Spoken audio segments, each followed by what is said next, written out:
Halo semuanya, kembali lagi di video pembahasan mengenai materi Lab Intermediate Accounting 1 kita. Hari ini kita akan kembali melanjutkan mengenai materi Cash and Receivable.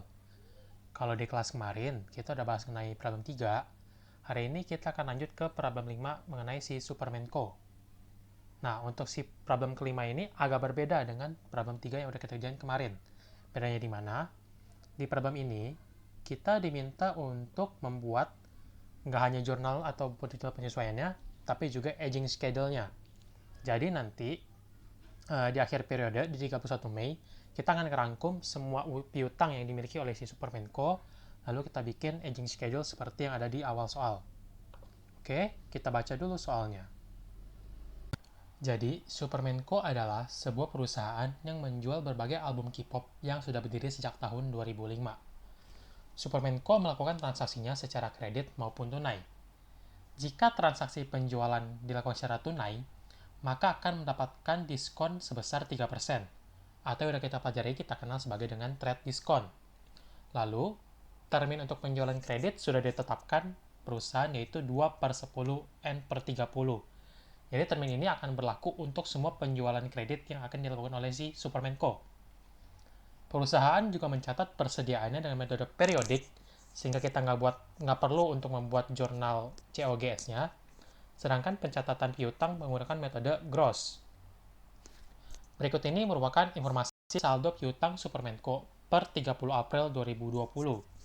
Oke, jadi tabelnya sudah saya pindahin ke Excel untuk kita isi dulu.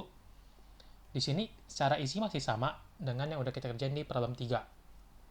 Tinggal kita selisihin aja. Berarti untuk yang Hichulko, kita akan kurangin antara total dengan piutang yang sudah ada. Oke, sehingga kita dapat untuk Hijolko sebesar 840.000 untuk piutang yang sudah jatuh tempo 31 sampai 60 hari. Lalu satu lagi adalah untuk Sindoko, dimana tinggal kita selisihin juga, sehingga kita dapat untuk Sindoko adalah sebesar 4.690.000 rupiah. Oke, sekarang kita akan mulai untuk menghitung beginning AFDA yang dimiliki oleh si Supermenko. Di sini tinggal kita totalin aja masing-masing dari customer yang dimiliki oleh si Supermenko. Oke, untuk kategori yang not yet due ada sebesar 7 juta ditambah 3.500.000 rupiah. Lalu langsung kita kalikan dengan percentage tidak terkoleknya. Maka kita akan dapat 210.000 untuk yang not yet due. Nah, hal ini kita lakukan juga kepada semuanya. Berarti untuk yang 0 sampai 30 hari, 31 sampai 60 hari, 61 sampai 90 hari, dan lebih dari 90 hari. Sehingga di sini kita dapat kalau untuk semuanya. Lalu sekarang kita akan mentotalkan beginning AFDA yang dimiliki oleh si Supermenko. Oke, di sini kita dapat angka sebesar 6.980.400. Akan kita pindahin untuk ke bawah dulu. Oke, sekarang kita bisa mulai untuk membahas mengenai harga jual dari si Supermenko. Oke, di bawah ini merupakan data terkait album yang dijual oleh Supermenko. Di sini kita bisa lihat kalau untuk tiap albumnya ini, baik harga jual maupun cost-nya itu udah dihitungin oleh soal. Sehingga kita nggak butuh lagi untuk menghitung secara manual komponen-komponen dari si album tersebut. Untuk tabel mengenai harga jual udah saya pindahin juga ke dalam Excel, sehingga kita bisa langsung untuk memulai perhitungan kita mengenai problem kelima ini. Oke, kita mulai dari tanggal 1 Mei. Terdapat pelanggan yang melunasi piutangnya yang telah dihapus tahun lalu sebesar 350.000. Nah, berarti ini jurnalnya sama seperti yang udah saya jelasin kemarin. Karena kita pakai metode allowance, tidak ada pengaruh mau dia itu dihapus di tahun lalu ataupun di tahun ini. Karena kita akan tetap mengkreditkan account receivable kepada allowance for the full account. Jika kita pakai metode langsung dan piutang ini dihapus tahun lalu, maka kita akan mendebit account receivable dan mengkredit return earning. Jika metode langsung tapi kita kembalikan lagi piutangnya dan di tahun ini akan kita jurnal account receivable kepada bad debt expense. Oke, kita akan langsung mulai jurnal. Yang pertama ada accounts receivable.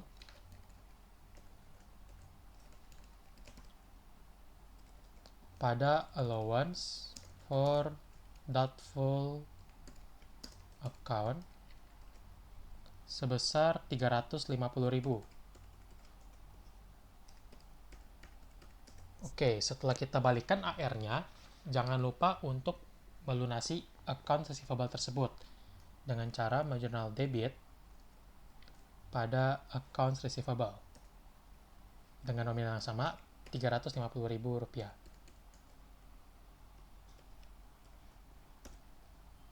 Oke, untuk jurnal pertama sudah selesai. Sekarang kita akan lanjut ke tanggal 2 Mei.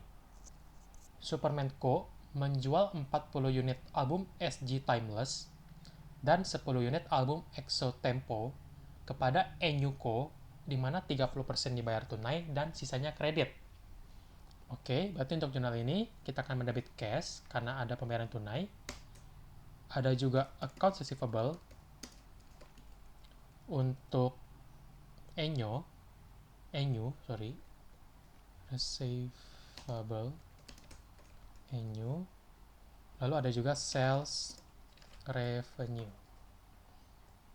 Kita akan hitung dari yang cash-nya dulu. Di sini kita tahu kalau kita menjual sebesar 40 unit untuk SG Timeless. Harga jual 280.000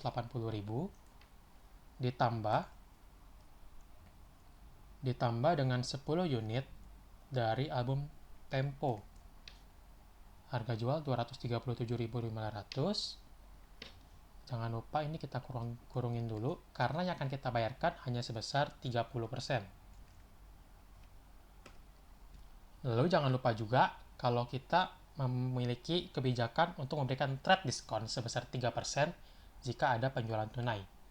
Oleh karena itu, cash yang kita terima bukan lagi 100%-nya, tapi hanya 97%. Oke, sehingga kita dapat untuk cash yang kita terima sebesar 3.950.325. Selanjutnya kita akan hitung untuk accounts receivable-nya. Masih sama, 40 unit dikali 280.000 ditambah 10 unit dikali 237.500. Karena yang masih kredit hanya 70%, kita kalikan dengan 70%. Kita dapat accounts receivable sebesar 9.502.500. Nah, untuk sales revenue tinggal kita totalin aja. Oke, untuk jurnal yang kedua sudah selesai. Tapi jangan lupa, kita harus mengupdate dulu tabel yang udah kita buat sebelumnya. Di sini akan saya tambahkan customer baru, Enyuko, dengan nilai sebesar 9.502.500. Oke, berarti untuk yang tanggal 2 Mei sudah selesai kita catat semua. Kita akan lanjut ke tanggal 6 Mei. Oke, untuk tanggal 6 Mei, Doheko membeli 16 unit album SG Replay, 12 unit EXO Tempo, dan 9 EXO Growl secara kredit. Di sini akan kita jurnal sama seperti sebelumnya, hanya saja ini nggak ada cash-nya. Account receivable untuk Dohe, dan kreditnya adalah sales revenue. Kita akan mulai cari untuk nominalnya. Yang pertama ada 16 unit dari album Replay ditambahkan dengan 12 unit album Tempo, dan terakhir ada 9 unit album Growl.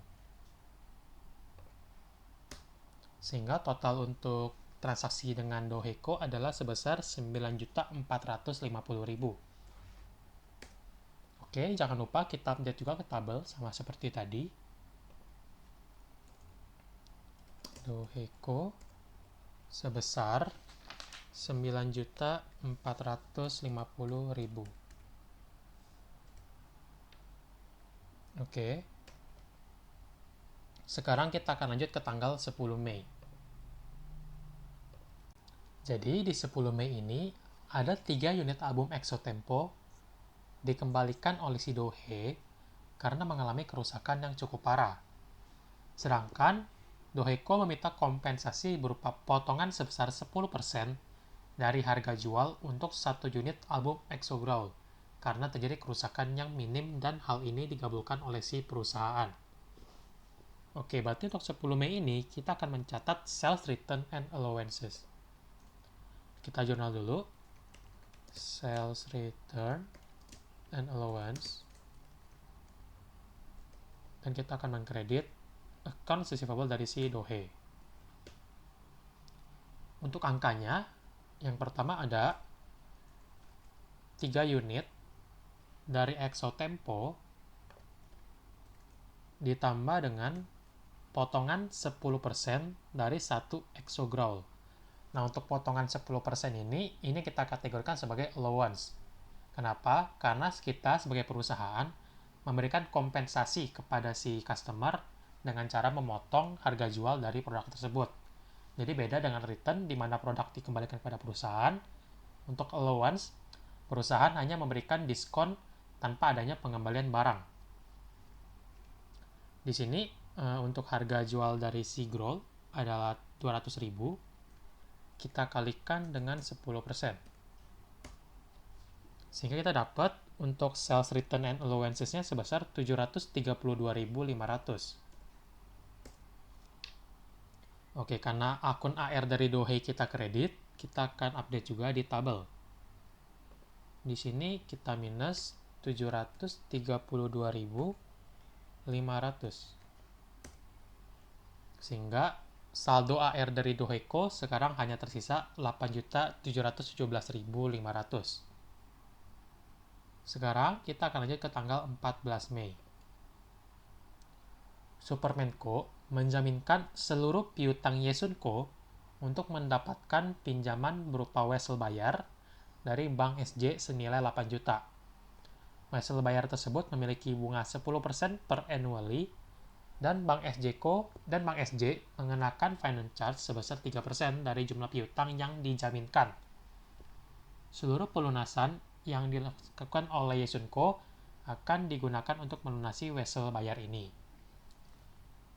Di sini berarti Supermenko sudah melakukan secured borrowing terhadap si Yesunko, sehingga akan kita jurnal cash pada interest expense untuk mencatat si finance charge-nya,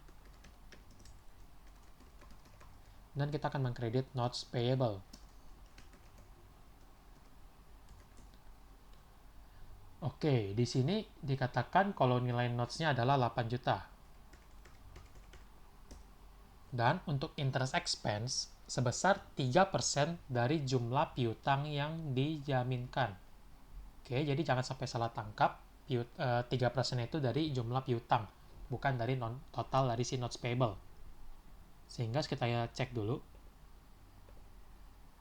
Untuk Yesunko di sini totalnya adalah 8.540.000. Oke. Berarti di sini 8.540.000 dikalikan dengan 3%. Sehingga kita akan mendapatkan 256.200 sebagai finance charge yang dibebankan oleh si Bank SJ. Lalu untuk total cash-nya tinggal kita selisihkan, sehingga perusahaan akan mendapatkan 7.743.800 dari penjaminan ini. Untuk tabel kita nggak perlu update karena si AR-nya si Yesun masih ada di Supermenko, sehingga nggak perlu kita otak-atik dulu. Sekarang kita akan lihat ke tanggal 16 Mei. Doheko melunasi 80% piutangnya dan sisanya akan dibayar 10 hari kemudian atau tanggal 26 Mei.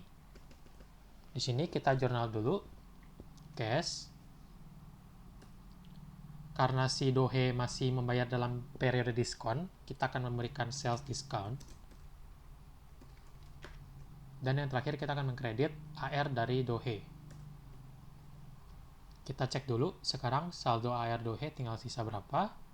Ada 8717.500. Berarti di sini 8717.500 dikalikan dengan yang dilunasi, yaitu 80%.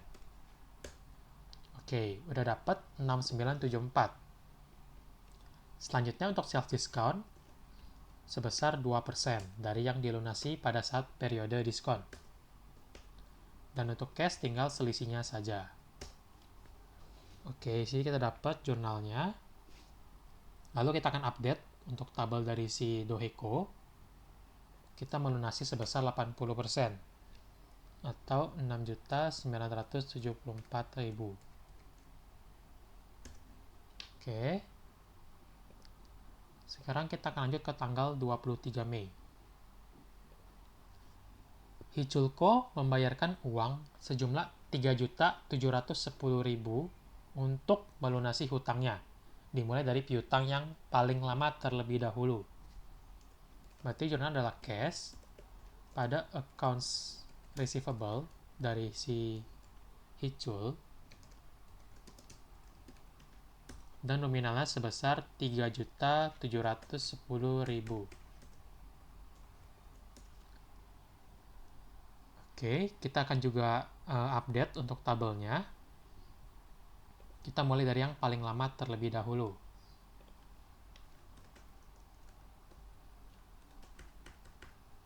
Oke, di sini kita lunasin dulu yang 3.570.000. Sorry, berarti di sini kita minus. Oke, berarti sekarang sisa saldo yang perlu kita alokasikan sebesar 140.000. Nah, 140.000 ini akan kita alokasikan ke Hichulco yang telat 31 sampai 60 hari. Oke, sekarang saldo dari Hichulco sudah kita update sesuai dengan keadaan yang sebenarnya. Lalu kita akan lanjut ke tanggal 26 Mei. Di sini, Yesunko melunasi seluruh piutangnya. Maka jurnal yang kita buat adalah cash pada accounts receivable dari si Yesun.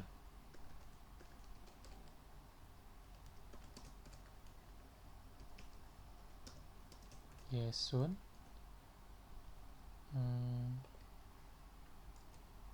sebesar total hutangnya untuk Yesun adalah 8.540.000.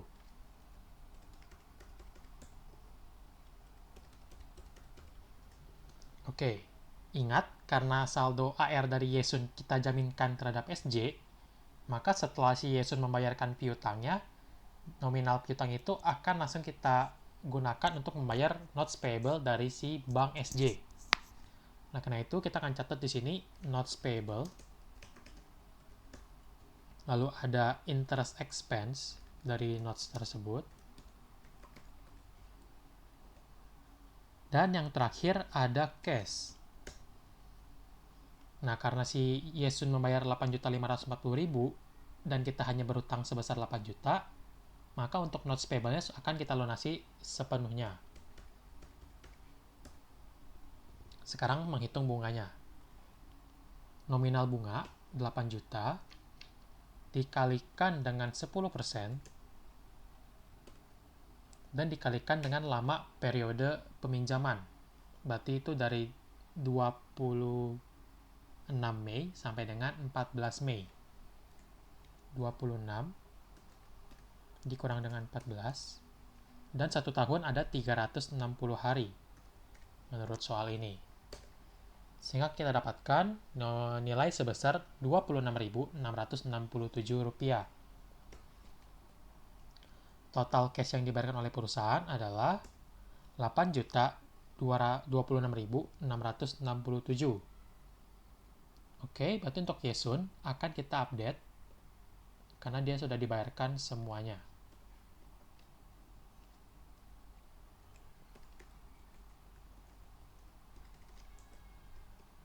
dan 5.040.000. Oke, untuk Yesun sudah selesai. Oke, kita perlu ingat juga kalau di tanggal 16 Mei, Doheko berjanji untuk melunasi sisa piutangnya.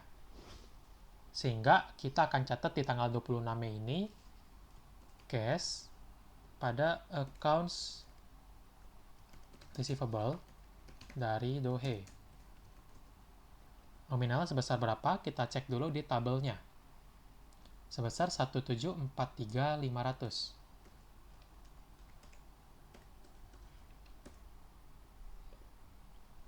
Kita harus masukkan. Oke. Untuk tanggal 26 Mei sudah selesai.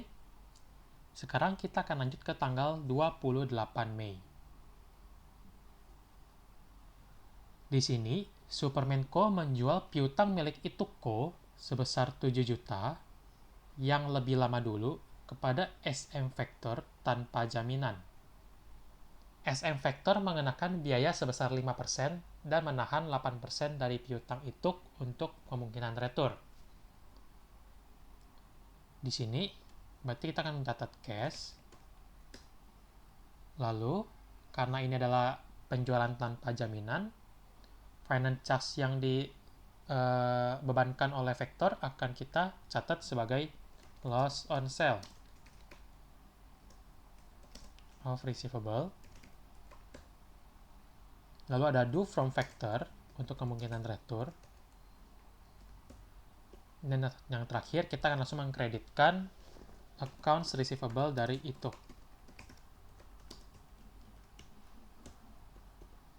Di sini adalah 7 juta.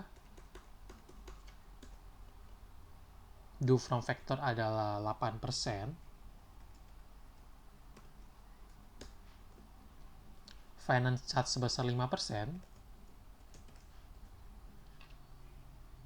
Sebentar. Oke. Sehingga total cash yang diterima perusahaan hanya sebesar 6.090.000. Kita update dulu untuk tabel dari si itu. Karena yang dijual adalah yang terlebih lama terlebih dahulu, berarti itu adalah untuk yang 61 sampai 90 hari. Oke.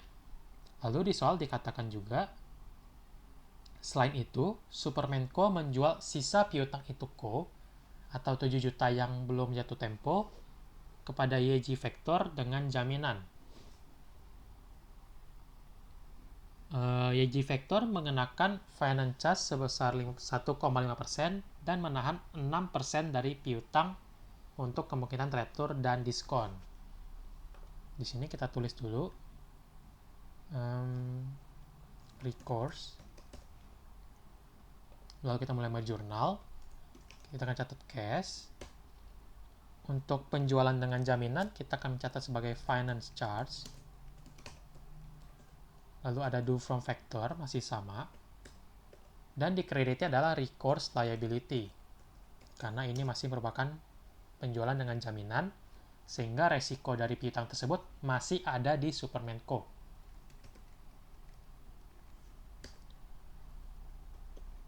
Untuk recourse-nya sebesar 7 juta.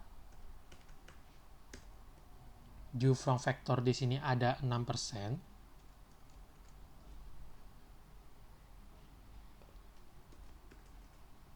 Lalu ada finance charge sebesar 1,5%.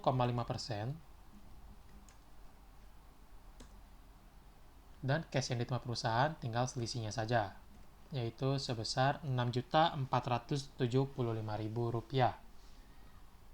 Oke, sekarang kita akan lanjut ke tanggal 29 Mei.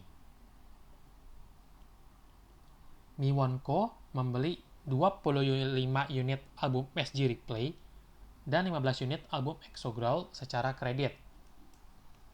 Di sini jurnal menjadi accounts receivable untuk Miwon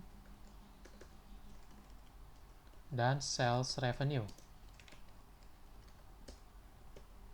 Kita hitung dulu, 25 unit dikalikan dengan replay ditambah 15 unit dikalikan dengan grow. Nominalnya sebesar Rp10.500.000. Kita update di sini untuk Mi1Co sebesar Rp10.500.000. Oke, untuk tanggal 29 Mei sudah selesai. Sekarang yang terakhir, untuk bulan Mei, Supermenko mencadangkan piutang tak tertagihnya dengan menggunakan aging schedule. Ini berbeda dengan problem 3, di mana di problem 3 itu langsung dikalikan dengan persentase, sedangkan untuk yang di problem 5 ini, perhitungan pencadangan piutang masih sama dengan awal periode, yaitu menggunakan aging schedule. Sehingga kita perlu untuk mengupdate aging schedule kita per 31 Mei. Oke, di sini karena saya menggunakan Excel, untuk aging schedule-nya basically udah selesai, tapi harus dibersihin dulu. Untuk para customer yang sudah tidak ada kepentingan di Supermenko akan kita hapuskan. Lalu ada Dohe yang akan kita hapuskan juga. Lalu berarti untuk per 31 Mei jumlah customer yang masih memiliki kewajiban terhadap untuk Supermenko ada sebesar sekian. Tapi kita perlu ingat dulu, dari tanggal 1 April sampai dengan hari ini, 31 Mei, itu sudah 30 hari. Sehingga secara logika, piutang-piutang yang ada di sini juga sudah bertambah umurnya sebesar 30 hari. Oleh karena itu, piutang-piutang yang ada di awal, di April, yang sampai hari ini juga belum dilunasi, akan kita pindahkan satu kolom ke depan. Berarti pertama adalah untuk Ituko, dari yang not yet due, dia akan pindah ke 0 sampai 30 hari.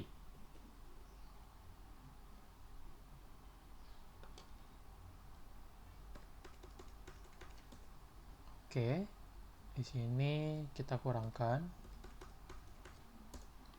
Lalu, ada juga untuk Hisulko sebesar 3.150.000 yang akan pindah ke sini, dan yang untuk yang 700.000 juga akan pindah. Kita hapus dulu, pindahkan 700, dan di sini 3.150.000. Oke, lalu untuk Sindoko ada 4.690.000 yang akan kita pindahkan ke sebelah kanan.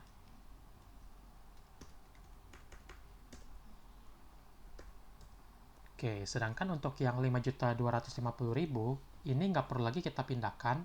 Karena apa? Karena dia udah mentok di sini, di 90 hari. Lalu, oke, jadi ini untuk semua tabel aging schedule-nya sudah selesai.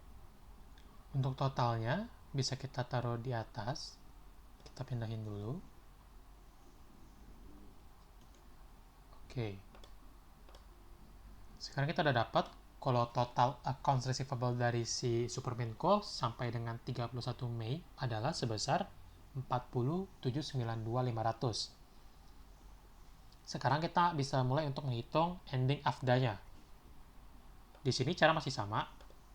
Total dari setiap section dikalikan dengan percentage-nya. Di sini biasanya sudah terhitung otomatis, sehingga kalau kita total di sini, maka akan menjadi 4.334.050 rupiah untuk si ending AFDA-nya. Oke, sekarang kita akan cek terlebih dahulu tanggal berapa saja yang ada transaksi mengenai allowance for the full account. Di sini ada kredit 350.000. Kita akan taruh 350.000. Lalu kita cari lagi apakah masih ada. Oke, sebentar kita cari dulu. Untuk saldo untuk jurnal mengenai allowance tidak ada lagi, berarti hanya di awal periode saja. Sehingga kalau kita total di sini, total dari ending AFDA sebelum adjustment adalah sebesar Rp7.330.400. Sedangkan karena kita pakai percentage of receivable, kita harus memiliki saldo AFDA itu sebesar percentage dari receivable-nya. Nah, di sini karena saldo akhir kita sebelum adjustment itu terlebih besar, maka kita akan mulai untuk mengurangi si AFDA tersebut. Kurangi dengan cara kita akan mendebit saldo dari AFDA. Oke, kita udah dapat untuk debitnya akan jadi sebesar 2.996.350. Oke, berarti di sini ada allowance. Karena allowance akan kita kurangkan. Dan kita mengkredit bad debt expense sebesar Rp2.996.350. Oke. Karena semua jurnal udah kita buat dan adjustment juga kita buat serta aging schedule juga sudah kita selesaikan, maka untuk problem kelima ini sudah selesai. Thank you yang udah nonton video ini. Kalau misalnya masih kurang jelas ataupun ingin nanya-nanya, boleh langsung chat di kolom komen atau boleh PC saya juga. Oke, terima kasih semua. Sampai jumpa lagi minggu depan.